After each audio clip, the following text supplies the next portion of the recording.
I think I could tear up an anvil with a rubber mallet. I have made a mess on this desk. I'm too embarrassed to show it to you. Linda and I went to Walmart, the despot of all big box stores or whatever you call it. Little bit of sticker shock, buying presents for our grandkids. That's okay though, man. They're worth it. Hopefully she and Aurora and somebody else are wrapping presents in there. I've got one out here I've got to have them bring in and wrap. I've got to take some cardstock and make name tags so that we know whose present goes to who. This is just the day before Christmas, and letting family and friends know a few more things about my background when I was a kid. I tried thinking of all the places Dad, Mom, and I and my brother Chris lived when I was little. We started out in Hilton, Oklahoma, and I showed people on here on one of my vlogs the old building that was my dad's little sign garage. There's nothing left of the house. There's about 3 boards left of it. There's a huge oak tree growing right up through the middle of where the house was. So even if I ever bought the place, which I probably can't, I wouldn't be able to go back. You never can go back. I do know that my mom, when my parents got a divorce, she ended up with a house, and it was still in her name. And she let it go for taxes owed on it. I think the rancher next door that owns it now bought it for a grand total of, if I remember, I remember the property taxes. I researched it one time. Even though it had a house and a shop, and it was 1.25 acres or 1.5 acres, 1.25 acres. It taxes on it, property taxes were like $20 a year. And I think the guy got it for less than $150, $200. I don't know what it was. If I'd have known about it at the time, I would have bought it. Another thing that happened, the folks that got my grandfather Virgil and grandmother Artie Mae Lance's house in Hilton have basically destroyed the place. I could have and should have bought it when I had the chance. My Aunt Dorothy had it. Her sisters gave it to her. I could have bought it and done something with it. I didn't. Let me get a sip. Of all the places I've lived, Hilton is one of my least favorite. Probably my worst place that I'll never move back to is Wilson, Oklahoma. And right after that would be Daugherty, Oklahoma. And right after that would be Enid, Oklahoma. I like where we're living right now just fine. This is probably where I'll live the rest of my life. I'm very blessed. I enjoy it. I have a beautiful piece of ground here. Anyway, got thinking about all the places we lived. My late father, my late mother, my brother Chris, and I spoke with my brother Chris and wished him Merry Christmas earlier. I was sitting in the parking lot at Walmart. I'm just now getting over the headache I had. But we started out in Hilton, Oklahoma. Then we moved to Bowie, Texas. We lived there about 2 months. Then we moved to a rock house in Nocona, Texas. Then we moved from there to a wood a wooden house, had shiplap siding on it in Nocona, Texas, and back behind there, my dad, we had a big pecan tree, and my dad built a cage to keep a couple of squirrels he raised from when he found them on the ground. They got out. Let's just put it that way. The cage was built around the tree, and it had two-by-fours with chicken wire. They gnawed their way through the two-by-fours and escaped. I was heartbroken. I remember that we had this huge swing set. It only had 3 swings on it, and it was made out of steel pipe like you use in the oil field. It wasn't go to the store and buy a swing set. As a matter of fact, a little known fact about my dad that Mom and my brothers don't know is my daddy could weld. Yeah, he was a pretty good welder, and he was actually a pretty good auto mechanic. 2 more things you didn't know about him. But, well, Mom might have known, but he welded that swing set together and welded the chains on there. It was hell for stout. And I would get in that, and I would stand up on the swing and swing till I'd almost go up and over the top bar, and that swing set would be rocking back and forth. Well, he came out and caught me doing that. I remember that particular house also, because in that house, my brother Chris climbed way up into the top of a pecan tree in the front yard and couldn't get down. And we had a dog named Collie Boy, black and white collie dog, and he was barking, and Mom went out to see what was wrong, and there was my brother Chris up in the top of that tree. My mother almost had to climb that tree to get him down.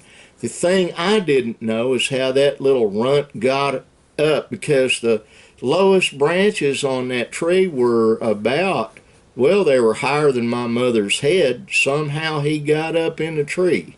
I think he was grabbing bark like that and got up so far and just kept going up. She talked him down. Daddy saw me rocking that swing set, so the next thing he did, he went and he borrowed a guy named Cecil's welding trailer, had a Lincoln welder, and had oxyacetylene torches on it. At that time, my dad was working in the oil field. He hadn't yet. We had not moved to 1414 Sunny Lane Road in Wichita Falls, Texas.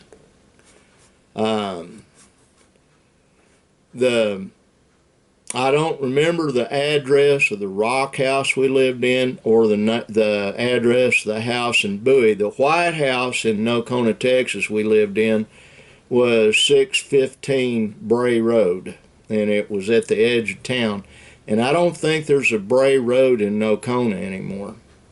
If you don't know what Nocona, Texas is, it's home of Justin Leather Goods and Nocona Boot Company that my Uncle Mike Grover retired out of. He was a belt maker and a boot maker, really good at it. But Dad went and he borrowed Cecil's welding trailer, and he went and he got him some more. This pipe on that swing set was hell for stout. It was 2-inch tubing, and if you don't know what 2-inch tubing is, the walls on it are about that thick, and it's almost like drill stem, real heavy pipe. Well, we cut 4 more pieces, 6 foot long, took a set of post hole diggers and got down into the ground next to where the legs on it was. I didn't get to swing on that thing for a week. And he went ahead and he buried that down there with a T. He buried a T on, he welded a T on the bottom of the pipe, went down into the ground, hammered it, refilled the holes, tamped it down, and he welded the bottom legs off of that swing set onto those upright pipes. There wasn't any way I could turn it over after that. However, I had a friend, and I can't remember that little friend's name to save my life. Started with a J. It might have just been Junior. I don't know. So I was having a high old time in the backyard after that, swinging, standing up. Well, my little friend Junior decided he wanted to try it. And he broke his leg falling out of the swing. He almost went over the top deal, and he fell head first and like a cat flipped over and broke his, I think it was his left leg when he hit the ground. And it was my fault. I was setting a bad example. Don't go away, be right back.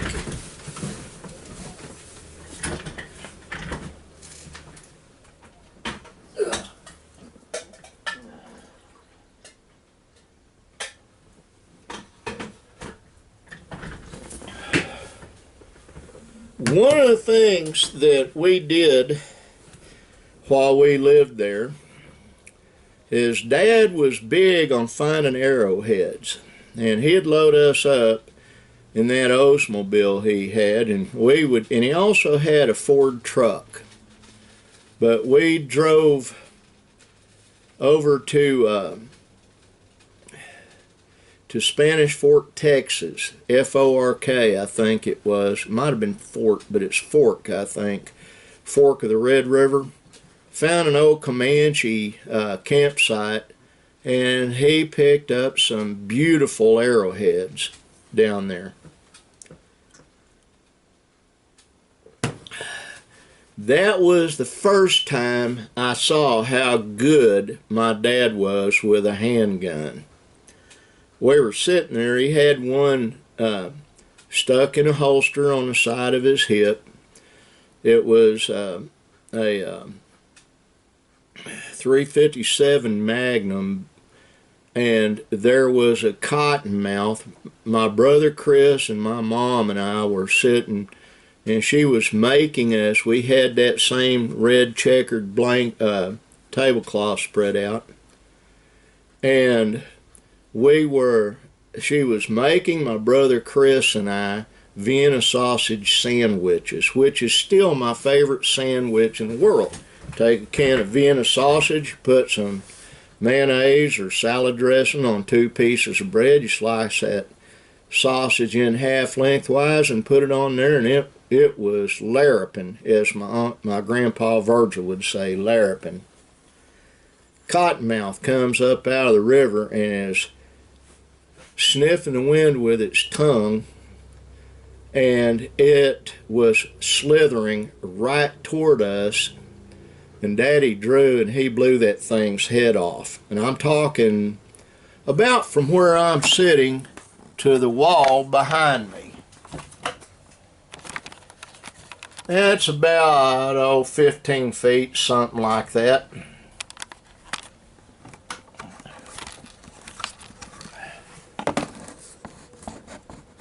Scared my mother to death until she figured, I guess she thought he was going to shoot her. I don't know. The snake was a good 5-6 feet from us. He just happened to see, looked up from something he found, and there it was, and boom.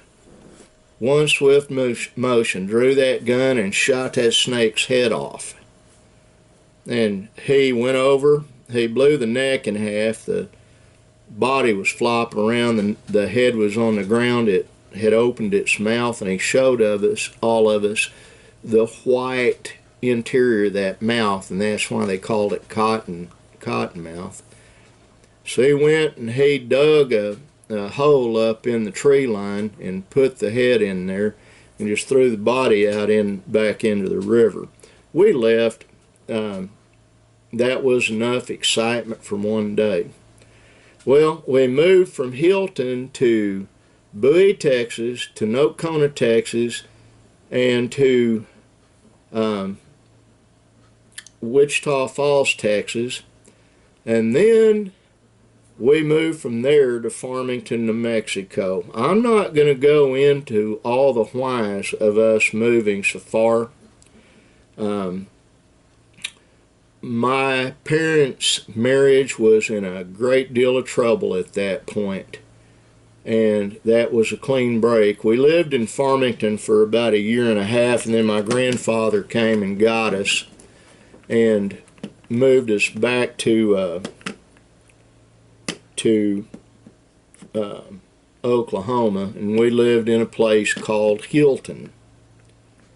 We started out at Hilton. Prior to living at Hilton when I was little, we lived in a place called Darty, which is 8 miles that way from where I'm sitting right now. And then we moved to right next door to Dr. Edward Safely in Hilton, Oklahoma. I think that was his first name. And I don't remember the address there. I've been by. The old house is still there. We lived there for a while, and then my parents got a divorce, and we moved from that house back to the original house where the sign shop was. Then my parents got a divorce, and my mother picked my brother and I up and moved us to Chickasha, Oklahoma. That is my third or fourth worst place. I'd never live in Chickasha again. I can't stand the place. Nothing but bad memories while I was living there as a child. Now,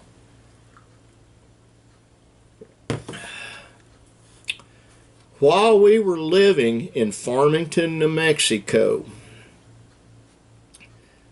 there, I don't know how old I was, there on the weekends he worked at a big billboard company for a guy.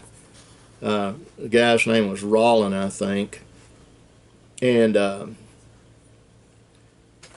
remember Mom drove us by the sign shop. It was a big old barn looking thing. It was huge. And I remember the guy that owned the place looking at my mother. I don't know how he does it. What he was talking about, my daddy went, and this is when he was a young man, he laid out this billboard, and he had a ladder, and from start to finish he got that entire billboard lettered, and I'm talking a 10 by 40 billboard. It was already coated out.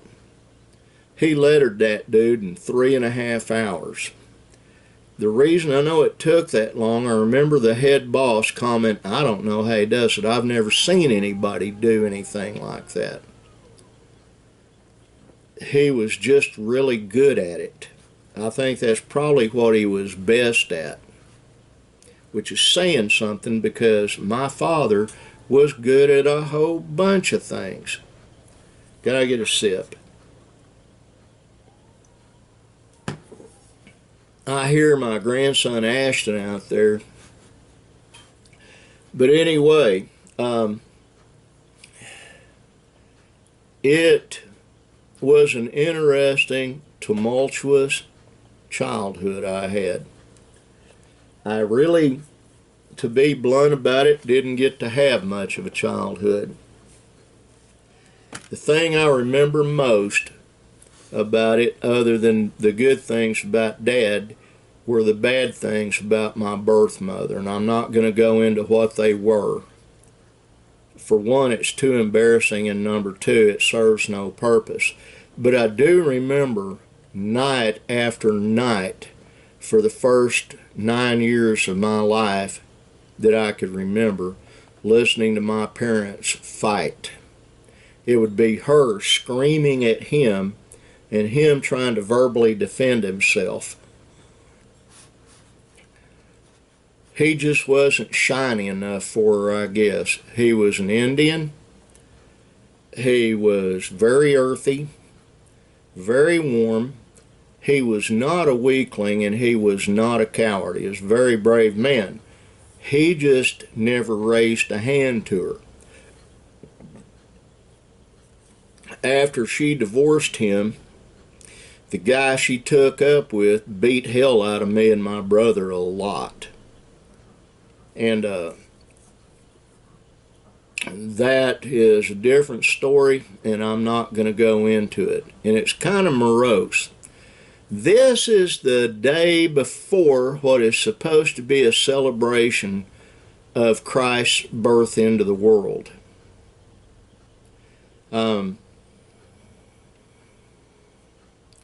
Silent night, holy night, all is calm, all is bright, round young virgin mother with child. Holy infant, so tender and mild. If anybody doubts it, don't. I am stone cold, steadfast, head over heels in love with my Savior. Have been from an early age, and even more so as I'm getting older. December 25th is a pagan holiday that has been shifted around to celebrate the birth of Jesus, Yeshua ben Miriam, Yahweh, Joshua. His name wasn't Jesus, it was Joshua. That's the Greek translation of Yeshua, is Jesus. But whatever name you apply to him, he is the only begotten Son of the Eternal Father, the only one. What does only begotten mean? It means the Creator of all put his essence into that virgin's belly. No, he didn't have sex with her. When you have the ability to diffuse your body down to pure energy and then reassume a physical shape we can see, that kind of power and knowledge, you don't need to impregnate a woman by having sex with them. He just puts his essence in her and created life. And 9 months later, his only child that he sired on this planet was born. Blemish-free, never sinned the 33 years that Jesus lived on this planet. Not one time. When he beat the money changers out of the temple, he wasn't sinning. They were in his Father's house, cheapening it and turning it into a joke. And he couldn't abide that. Why was that? From the time Jesus was born until he departed this life, till he gave up the ghost willingly, gave up his spirit and the Holy Ghost on the cross, up until that very moment, his Father was present in him. Now, he made the statement many times during his mortal existence, "If ye have seen me, ye have seen my Father." Well, I'm not as handsome as my earthly father was, but if you've seen me, you've seen my daddy.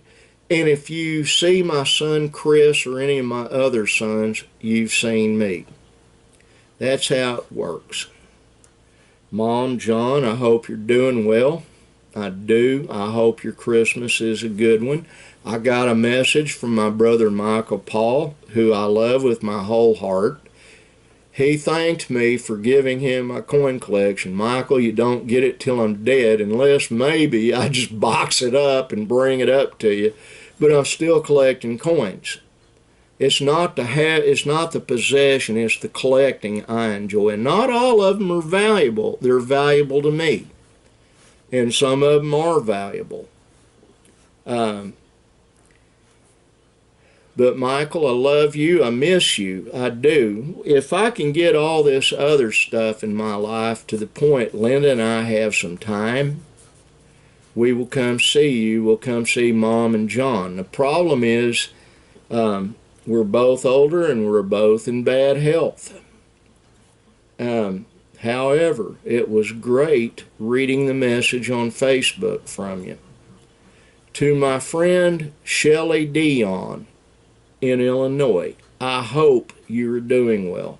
I hope your mother's doing well. Don't give up hope. Linda had stage 4 cancer. We went to her oncologist yesterday and had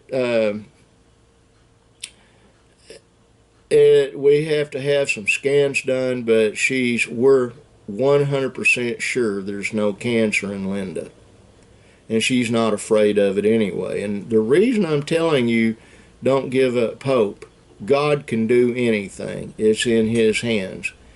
And Linda's about the same age as your mom, Sugar. We're oldsters. We're not youngsters. And to my friend David Talaga, I hope you're doing well. To my friend Jackie Brill, I don't know if it's Jackie S-A-N-D-S Brill or Jackie Brill S-A-N-D-S. I'll have to look, but I hope you and yours are doing well. Well, that's pretty much all I've got for today. I'm fixing to get off of here and try to get over this headache I've got, and I do have one.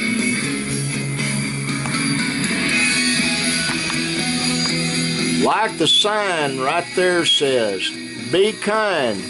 And it's really the season for that. Love all of you. God bless you, and bye.